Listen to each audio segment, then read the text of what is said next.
Hey guys, welcome back to Cinetech YouTube channel. This is Veeresh. ಸ್ನೇಹಿತರೆ, ಶಿವಣ್ಣ ಅವರು ಎಂಥ ವ್ಯಕ್ತಿತ್ವ ಅವರದ್ದು ಅಂತ ನಾವು ನೋಡ್ತಾ ಬಂದಿದ್ದೀವಿ. ಬಂಗಾರದಂಥ ಗುಣ ಅವ್ರದ್ದು, ಮಗುವಿನಂಥ ಗುಣ ಅವ್ರದ್ದು ಆ್ಯಕ್ಚುಲಿ. ಸೊ ಈಗ ಅವ್ರದ್ದೇ ಅದು ಒಂದು ವಿಡಿಯೋ ನೋಡಿದೆ. ಆ ವಿಡಿಯೋ ನೋಡ್ಕೊಂಬರೋಣ ಬನ್ನಿ, ಯಾವ ರೀತಿ ಮಾತಾಡ್ತಾರೆ ಅಂತ. Are you happy? 100% ಹ್ಯಾಪಿ ಇದೆ. ಹ್ಯಾಪಿನೆಸ್ ಇದೆ, ದುಃಖನೂ ಇದೆ. ದಟ್ಸ್ ವಾಟ್ ಇಸ್ ಹ್ಯೂಮನ್, ಎರಡೂ ಇದೆ. But I'll see that I never keep anybody. I don't want to show my sad face and make people sad. Yeah. So I'm happy. But ಏನು problem ಇರುತ್ತೆ ಮನಸ್ಸಲ್ಲಿ. You know what has happened. ಆಮೇಲೆ ಅಪ್ಪಾಜಿ Appu and there's many things where we have got them. But ನಾವು ನಿಂತ್ಕೊಂಡು ಇದ್ದೀವಿ ಅಂದರೆ it's only because for the people, for you. Because ಆ affection ನಿಮ್ಮ ಮೇಲೆ ತೋರಿಸ್ತಾ ಇದ್ದೀರಾ. And I don't think that I've lost my parents or anything. They're always there. I think I want to show them in me actually. In my other people, so I'll be happy. ನೋಡಿದ್ರಲ್ಲ, ಎಂಥ ಸರಳವಾದ ವ್ಯಕ್ತಿತ್ವ. ಯಾವಾಗಲೂ ಖುಷಿಯಾಗಿರ್ತೀವಿ. ಮನುಷ್ಯನಿಗೆ ಕಷ್ಟಗಳು ಬಂದೇ ಬರುತ್ತೆ. ಹತ್ರ ಇರೋ ವ್ಯಕ್ತಿಗಳು ದೂರ ಆಗೇ ಆಗ್ತಾರೆ. ಬಟ್ ಅವರು ದೂರ ಇದ್ದಾರೆ ಅಂತ ನಾವು ಭಾವಿಸಬಾರ್ದು. ಯಾವಾಗಲೂ ನಮ್ಮಲ್ಲೇ ಇದ್ದಾರೆ ಅಂತ ಭಾವಿಸ್ಬೇಕು ಅಂತ ಜೀವನ ಮಾಡ್ತಿರೋ ವ್ಯಕ್ತಿತ್ವ ಅದು.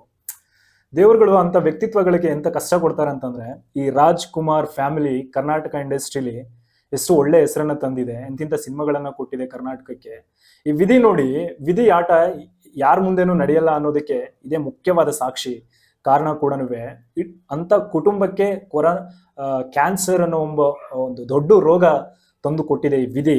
ಆದ್ರೂ ಶಿವಣ್ಣವ್ರು ಅದನ್ನ ಗೆದ್ದು ಬಂದಿದ್ದಾರೆ. ಅದೇ ನಮ್ಗೆ ತುಂಬಾ ಖುಷಿಯಾದ ವಿಚಾರ. ಶಿವಣ್ಣನ್ಗೆ ಒಳ್ಳೇದಾಗ್ಲಿ. ಆಮೇಲೆ ಸ್ನೇಹಿತರೆ, ಮುಖ್ಯವಾಗಿರೋ ವಿಚಾರಕ್ಕೆ ಬರ್ತೀನಿ. ಏನು ಅಂತಂದ್ರೆ, ಒಂದು ವಿಡಿಯೋದಲ್ಲಿ ತಮ್ಮ ಧರ್ಮಪತ್ನಿ ಬಗ್ಗೆ ಸಿಕ್ಕಾಪಟ್ಟೆ ಎಮೋಷನಲ್ ಆಗ್ತಾರೆ. ಸೊ ಅವ್ರ ಮಗು ತರ ಅಳ್ತಾರೆ ನೇರವಾಗಿ. ಧರ್ಮಪತ್ನಿಯವರು ಕೈ ಹಿಡಿದು ನಡ್ಸ್ಕೊಂಡು ಬಂದ ರೀತಿ, ಅವ್ರ ಸಪೋರ್ಟಿವ್ ಆಗಿರೋ ಗಳಿಗೆಗಳು, ಅದನ್ನೆಲ್ಲ ನೆನೆಸ್ಕೊಂಡು ಅವ್ರಿಗೆ ಕಣ್ಣಲ್ಲಿ ನೀರೇ ಬರುತ್ತೆ. ಸೊ ಆ ವಿಡಿಯೋನ ನೋಡ್ಕೊಂಬರೋಣ ಬನ್ನಿ. ಎಂಥವ್ರಿಗಾದ್ರೂ ಕರಳು ಚುರ್ರು ಅನ್ನುತ್ತೆ ಅವ್ರು ಅಳ್ತಾ ಇರೋ ರೀತಿ ನೋಡಿದ್ರೆ. ಆ ಥರದ್ ಮಗುವಿನಂಥ ವ್ಯಕ್ತಿತ್ವ ಅವ್ರದ್ದು. ಸೊ ಅಷ್ಟು ಈಸಿಯಾಗಿ ದೇವರು ಕೈ ಬಿಡೋದಿಲ್ಲ ಅನ್ನೋದಕ್ಕೆ ದೊಡ್ಡ ಎಕ್ಸಾಂಪಲ್ ಶಿವಣ್ಣವರು. ಸೊ ಬನ್ನಿ ನೋಡೋಣ, ವಿಡಿಯೋ ನೋಡ್ಕೊಂಬರೋಣ ಬನ್ನಿ. ಏನ್ ಹೇಳ್ಬೋದು, ಎಲ್ಲ ಬಿಟ್ಟು ನನ್ನವ್ ನೀವು ಅನ್ನೋದೆಲ್ಲ ಐ ಡೋಂಟ್ ನೋ. ನಾನು ಒಂದ್ಸತಿ ಹೇಳ್ತೀನಿ, I don't know how much wrong things I would have done for you. I don't know. But ಒಂದ್ಸತಿ ಅನ್ಸುತ್ತೆ, whether I am really fit for you. That's why things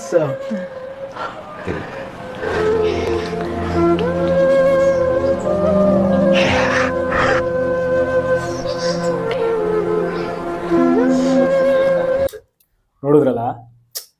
so ನಮ್ಮ ಜೀವನದಲ್ಲಿ ಕೂಡ ಹೆಂಡತಿ ಅನ್ನೋರು ತುಂಬಾ ತುಂಬಾ ಮುಖ್ಯ ಭಾಗ ಆಗ್ತಾರೆ. ಅರ್ಧಾಂಗಿ ಅಂತ ಹೇಳ್ತಾರಲ್ಲ. ಸೊ ಅದು ತುಂಬಾ ದೊಡ್ಡ ಮಾತು ಅಂಡ್ ತುಂಬಾ ಮುಖ್ಯವಾದ ಮಾತು ಜೀವನದಲ್ಲಿ. ಸೊ ಏನಾದ್ರೂ ಮಾಡ್ಬೇಕು ಅಂದ್ರೆ ಒಬ್ರಿಗೊಬ್ರು ಸಪೋರ್ಟ್ ಇರಲೇಬೇಕು ಜೀವನದಲ್ಲಿ ಗೆಲ್ಬೇಕು ಅಂತಂದ್ರೆ. ಆತರ ಮಾಡ್ಕೊಂಡು ಹೋದ್ರೆ ಮಾತ್ರ ಜೀವನ ಸುಖಕರವಾಗಿರುತ್ತೆ. ಇಲ್ಲ ಅಂದ್ರೆ ತುಂಬಾ ಕಷ್ಟಕರ ಆಗಿರುತ್ತೆ. ಅದನ್ನ ಅವ್ರ ಜೀವನದಲ್ಲಿ ಕಂಡ್ಕೊಂಡಿದ್ದಾರೆ, ಕ್ಲೀನ್ ಆಗಿ ಕಂಡ್ಕೊಂಡ್ಬಿಟ್ಟು ಒಬ್ರನ್ನೊಬ್ರು ಅರ್ಥ ಮಾಡ್ಕೊಂಡು ಇಲ್ಲಿವರೆಗೂ ಜೊತೆಯಾಗಿ ಸಪೋರ್ಟಿವ್ ಆಗಿ ಬಂದು ಅಂತ ಕಷ್ಟದಲ್ಲಿ ಬಿದ್ದು ಗೆದ್ದಿದ್ದಾರೆ ಅಂತಂದ್ರೆ ಅವ್ರ ನಡುವೆ ಇರೋ ಬಾಂಧವ್ಯ ಬಂಧನ ಅಷ್ಟು ಗಟ್ಟಿಯಾಗಿದೆ. ಸೊ ನಾನು ಇದರಿಂದ ತಿಳ್ಕೊಂಡಿರೋದೇನು ಅಂದ್ರೆ, ನಾವು ಕೂಡ ನಮ್ಮ ಲೈಫಲ್ಲಿ ಯಾವಾಗ್ಲೂ 1000 ಕಷ್ಟಗಳು ಜಗಳಗಳು ಬಂದೇ ಬರುತ್ತೆ. ಬಟ್ ಅವುಗಳನ್ನೆಲ್ಲ ಸೈಡ್ಗೆ ಇಟ್ಬಿಟ್ಟು ನಮ್ಮವನು ಅಂತ ಅವ್ನ ಹಿಂದೆ ನಡ್ಕೊಂಡು ಹೋಗೋದು ಇದೆಯಲ್ಲ, ಅದು ತುಂಬಾ ಮುಖ್ಯವಾದ ಪಾತ್ರ ಹೆಂಡ್ತಿದು. ಆ ಭಾವನೆಯಲ್ಲಿ ಅವರು ಸಂಸಾರ ಮಾಡಿದಾಗ ಮಾತ್ರ ಅವ್ರ ಜೀವನ ತುಂಬಾ ಉತ್ತುಂಗಕ್ಕೆ ಹೋಗುತ್ತೆ. ತುಂಬಾ ಸುಖಕರವಾಗಿ 4 ಜನಕ್ಕೆ ಎಕ್ಸಾಂಪಲ್ ಆಗಿ ಬದುಕ್ತಾರೆ ಅಂತ ಕೂಡ ನಂಬಿರೋ ನಾನು.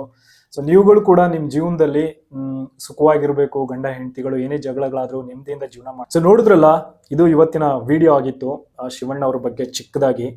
ಸೊ ಇದೇ ತರ ಇನ್ನೂ ಅನೇಕ ವಿಡಿಯೋಗಳಿಗೋಸ್ಕರ channel subscribe my channel cinema technique Cinematech YouTube channel. So ಮತ್ತೆ ಬೇರೆ ವಿಷಯದ ಮುಖಾಂತರ ನಿಮ್ ಮುಂದೆ ಬರ್ತೀನಿ. ಅಲ್ಲಿವರೆಗೂ ಕಾಯ್ತಾ ಇರಿ. ನಮಸ್ಕಾರ.